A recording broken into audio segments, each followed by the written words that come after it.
আসসালামু আলাইকুম, সকলে ভালো আছেন। আজ একটি ঘরের নতুন ভিডিও নিয়ে আসলাম। আজ কাজ ধরছি, রুয়া পুঁতি বানাইতেছিলাম। 10 ফুটি ঘরের ছাউনি আনোয়ার সিমেন্ট শীট দিয়ে এই ঘরটি ছাউনি হবে। বিল্ডিংয়ের উপরে থাকার ঘর। রুয়ার থুতিটি দেখেন, একবারে এক লেভেলে এক মাপে সম্পূর্ণ রুয়া করা হয়েছে। ঘরটি হয়েছে 40 হাত। এখানে রোয়া দেওয়া হয়েছে খাড়া রোয়ায় 42টা রোয়া। ফুল বডির কাজ হবে এটা।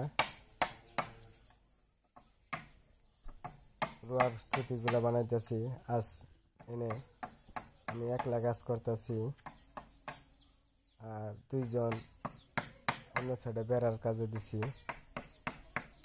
একলা রোয়াগুলা সম্পূর্ণ রোয়াগুলা সাইজ করে লাইতেছি। কাজ করে নামু। রোদের তাপ আজকে অনেক, রোদের তাপ জায়গা নাই দেখে রোদের মধ্যে বই কাজ করা লাগতেছে। বাইরে অনেক কোনো জায়গা নাই, উড়ানের ভিতরে কাজ করা লাগতেছে।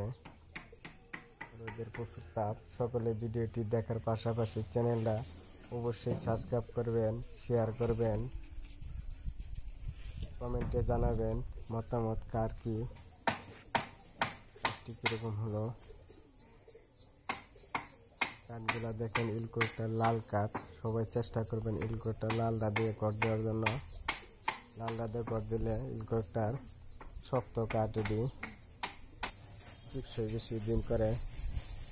বিল্ডিংয়ের গাঁথনি কমপ্লিট।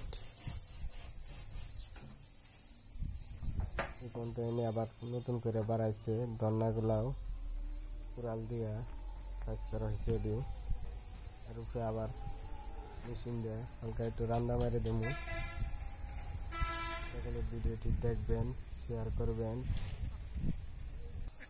কমেন্টে জানাবেন আর কি মাপ। এই ঘরটি 9 ফুটি মাপের করা হয়েছে। আমি 3 লাগামো 10 ফুটি। আগে 3 লাগাইছিল, সাইজ কম পুরান ঘরের। গৃহস্থের পরামর্শ দিলাম যে এইভাবে 3টি লাগাইলে ঘরের সাইজও হবে, ঘর দেখতে সুন্দর দেখা যাবে।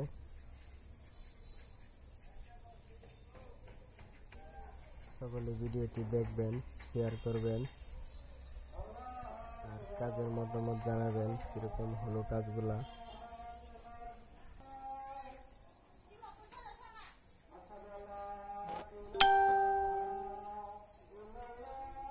প্রায় কাছে বেলাইছি ছুটি বানানির।